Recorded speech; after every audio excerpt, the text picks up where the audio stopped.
What does SIP mean on a car seat? Full explanation. On a car seat, SIP stands for Side Impact Protection. This is a safety feature designed to absorb and redirect the force of a side impact collision to protect the child in a crash. SIP can take the form of pods, foam, or other energy-absorbing materials integrated into the car seat structure to reduce the impact on the child's head and chest. The question is why side impact protection is important. Reduced injury severity. Side impact accidents are often more severe than front or rear-end collisions, making this protection crucial for a child's safety. Energy absorption.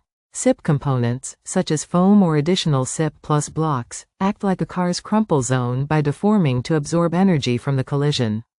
Minimized movement. The extra protection can reduce the distance the car seat moves during a side impact, lessening the forces transmitted to the child. The question is how SIP works. Integrated design. Some SIP features, like deep side wings and padding, are built directly into the car seat's shell and structure. Attachable pods. Other seats may have separate, attachable SIP pods that can be clicked onto the side of the seat, typically the side facing the car's door, for added protection. Correct installation. For the best protection, it is important to position the SIP pods on the side of the car seat that faces the door when installed in the vehicle.